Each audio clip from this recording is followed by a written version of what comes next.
Hi, I'm City Manager Ed Zuercher, and welcome to another edition of On the Job, the show where we talk to Phoenix employees about the work they do to serve the community every day.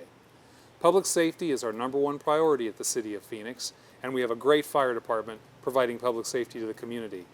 I'm here today with firefighter Juston Doherty. We're going to talk to him about the work he does to serve the community. Juston, thanks for joining me. Thank you very much, sir. Appreciate it. So, how long have you been a firefighter? I've been on Phoenix Firefighter now for 12 years. 12 years. And how long did you want to be a firefighter? Probably from about the age of 24, 25 years old. So it's been roughly 15, 16 years now. And tell us a little bit about what you've done in your 12 years as a firefighter. There's a variety of jobs that are here, I know. So. Well, as you know, we're all EMTs. And then through the years, I knew that I wanted to be on the technical rescue team. So fortunately, 3.5, 4 years ago, I was able to get a spot on the TRT and be a part of mountain rescues and swiftwater rescue and really to make a chance or do things in a different way other than running calls, EMS calls, or putting out fire, which is also exciting. So technical rescue is different from just running on a fire truck. What you talked about mountain rescues, what are all the different things that technical rescue would So the TRT, be about? it does a variety of things. They're able to do mountain rescue, helicopter operations, swiftwater rescue, and it's another set of training that assists the community in a different way other than just running fire and EMS calls. So you talked about training. There's a huge amount of training to become a regular firefighter. Talk about what your educational background is. For me personally, I was born and raised here in Arizona. Went to Trevor Brown, then I graduated from Phoenix College and went to Arizona State University. I graduated there in 1996. And from there I enlisted into the United States military. And I was able to, fortunately, I was in the military for several years and then I got hired on by the fire department. So to become a firefighter, EMS, EMT, but to be a technical rescue, what's the extra training you had to do? So for the TRT, you actually go through a secondary course. It's a 3-month course and you basically use all different sites, training sites throughout the city. You use Glendale sites, Phoenix sites, Tempe sites, and everybody kind of works together to put on that class because each community sends their employees there as well. So you really get to learn with the crews that you'll eventually be working with. So being part of the fire department means constant learning, constant training. Absolutely. We're students of our craft. So you always have to be able to be willing to go seek educational opportunities in whatever section you're in or whatever station you're in and to put that to your benefit. Another thing I've learned from talking to firefighters and police officers is it's not just a job, it's a way of life.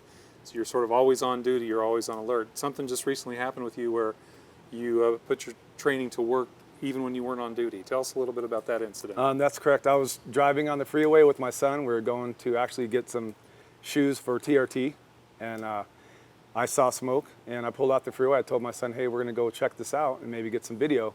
But when I pulled up, there was nobody on scene yet, so the fire maybe they had just called. There was probably 70 or 80 people in the front yard. It's a Somali community there, 24th Street in McDowell. And everybody was screaming frantically and pointing up saying that there was a baby trapped. So I made an initial attempt to try to enter the building. Up the stairs, I was immediately shut down by the fire. It was going real good. And it really, at that moment, I realized that I definitely needed some type of gear on. I was in flip-flops and a t-shirt. And I realized, I thought I could run past it, but I couldn't. I made a secondary attempt to go up the side of the building where the family stopped me. And we did have some type of a language barrier. They said something about the back. What they meant was the back of the room.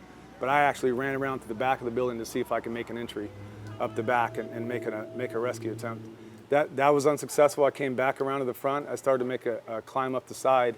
And they're screaming, telling me, no, the baby. And I finally had to ask. There's probably 20 or 30 people that were chanting and saying a prayer. And I finally asked, I said, what room is the baby in? And she said, there's another man that helped her, and they pointed, they said, in the fire room. And I said, ma'am, can your baby walk? Because I didn't know the age of the baby. And I said, ma'am, can your baby walk? And she said, no, it can't walk. And at that point, I realized that it was probably a futile attempt for me to continue on. And then I just went into crowd management, and I heard the fire trucks on their way. So I just gave them the most quickest chance possible for them to get in, make a quick rescue attempt, and move from there. So sad ending to that story. Quick thinking on your part, put yourself in harm's way for that family, though. And you did put yourself in harm's way. You actually suffered an injury in that. That's correct. Didn't even know I had burned my hand. I inhaled some smoke, and after it was over, with the adrenaline and everything else that was going on, I was approached by 2 chiefs and a couple captains, and they said, "Doherty, you don't look so good. You're going to the hospital, son." And one of my big chiefs on the job, he grabbed my head and he said, because most of us, we're not very good patients. Yeah. I thought, hey, I'm fine. I was running off adrenaline. And then I shortly realized after that, well, I had suffered some smoke inhalation. I didn't even realize my hand was burned. It didn't even show up till much later. And the fire department and the community took care of me in such an incredible way. As far as they took care of my Jeep, my son was with me. They took my son home, or to Station 8, and he ate like 7 or 8 of their Otter Pops. They prepared meals for me for 3 or 4 days.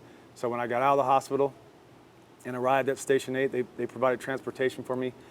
Everything that happened as a unit, as a whole, I was overwhelmed with the generosity of our brother and sisterhood in the fire department. So amazing teamwork on the fire department, and you were actually sharing with me a little earlier about what you've learned about the teamwork, that it's not, sometimes we think it's all about the red trucks, but talk a little bit about what else goes on in the fire department to make the firefighters successful.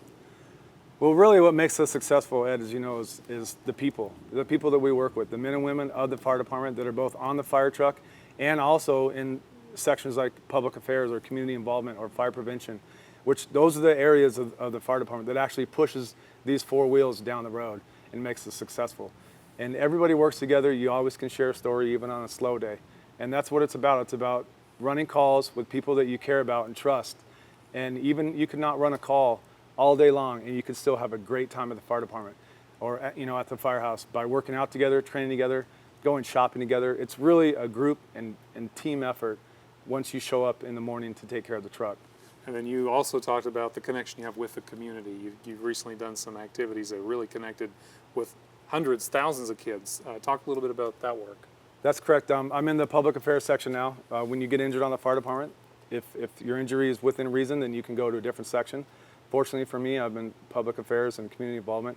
And we go and we do events like mock DUIs, crashes, mock drownings. We do events like fire prevention, water drowning prevention, gun safety. We're out in the community doing events every day with a very small section making a very huge footprint in the community. And we're lucky that we have great support from the staff and from our maintenance section that keeps this truck running, the community involvement truck. And we go out and we talk to literally thousands of people a week. We affect thousands of lives a week. Most notably was the 4th of July weekend. We did 2 events, one that was destroyed by the storm, the haboob that we had. Everybody can see that. Light up the sky in Maryville. Light up the sky in Maryville, and then the fabulous 4th in Phoenix, where we had literally thousands of children and adults spraying with our little mini water muster, and thousands of pictures were taken on that day with Phoenix Fire Department personnel assisting in water fights and spraying the water fire trailer and all that, and everybody just having a great time at a very special event for our Independence Day. That's great. Justin, thanks for what you do. Thanks for being a part of the Phoenix team and the fire department Thank you very team. much. And thank you for your service to our country. I appreciate it. Thank you, sir. Thank you. Justin's just one example of the hundreds and thousands of city employees who love their job and do great work every day. For On the Job, I'm City Manager Ed Zuercher.